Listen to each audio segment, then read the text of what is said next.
Sounds good. So that's a lot, right? That's a lot of functions you are covering as a revenue operation, right? Sounds like I heard a, a lot of things related to the strategy, the planning, and also there's analytics, there's the optimization part, right? You almost feel like there's a multiple hats you're wearing for the function. So maybe take a step back before we. Sounds like the Turing video has the most learnings and examples, so we'll probably come back to that one. But if we take a step back, let us know, right, how to define the revenue ops, right? What exactly does the revenue ops role cover in a B2B company? And also I'm curious on, right, organization wise, how does the revenue ops fit into the entire sales? So if you can also, touch on a few of the key partners so we understand the little bit more about the interactions, that would be great. Yeah, Bei, that was a great question. As you have sensed, revenue operation has a really wide spectrum of responsibilities. Its scope continues to evolve today. It started as a sales operation, basically covering the data, process, and system and automation aspect of enterprise sales so that the sales team can focus on selling. And later on, sales operation expands into a revenue operation to include the back end of marketing and customer success. In terms of responsibilities, revenue operation has the three main pillars: planning, system and process, and analytics, as you said. So planning includes territory design, sales capacity design, forecasting, and even compensation. And system and process, this is a little bit of a technical aspect of a revenue operation. It includes automation, implementation of a sales process in CRM, and deal desk activities, and even the order to cash process that involves the finance team.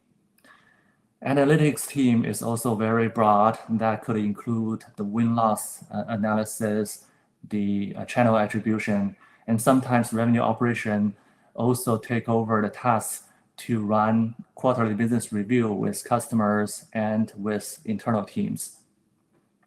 Nowadays, a lot of product-led growth companies and B2C companies are also leveraging revenue operations to manage customer lifecycle and breaking down silos and etc. In terms of who revenue operations partner with or who they support, I would say the first priority is to support the revenue leader. In more established company, it is the CRO. If the company is still in the stage of founder-led sales, then the partner will be CEO. A lot of times, the revenue operation folks will fill in for the CRO to run forecast calls, to drive process adoption, to reinforce sales methodology, and so on and so forth.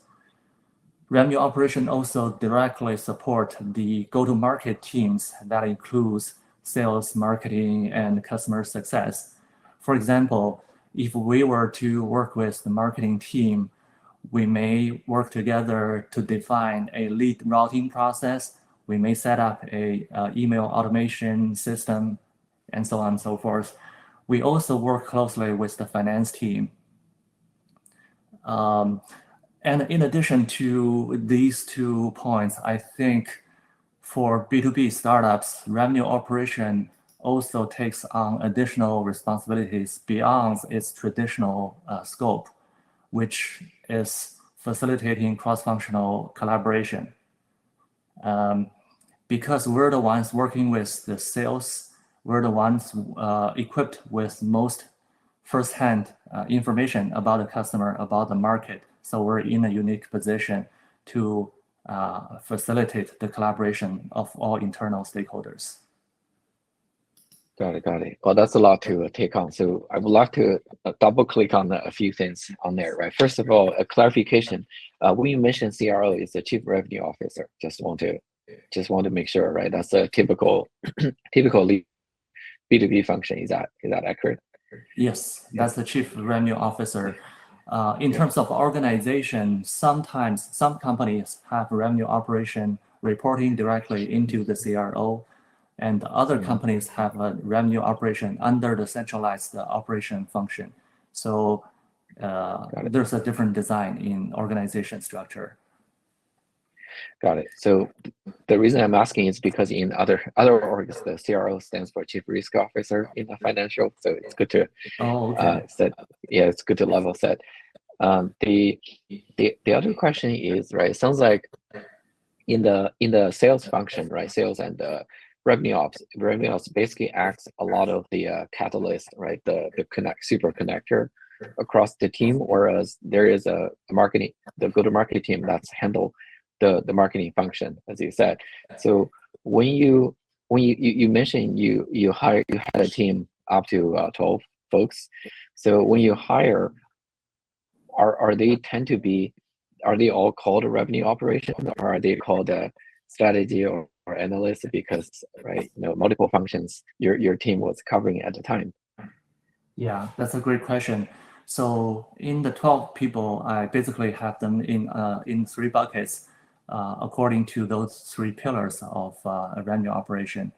I have a business analyst who covers the data and analytical aspect. I also have a CRM system administrator who doubles as a deal desk person, basically doing all the transaction and daily order flow stuff. And on top of it, I have a few folks who are project managers, who are coordinators, who run the meetings and organize initiatives such as account-based marketing campaigns, coordinating with the different functions. So as we discussed before, a revenue operation has a really wide scope of wide spectrum of scope, and it is continuing to adapt.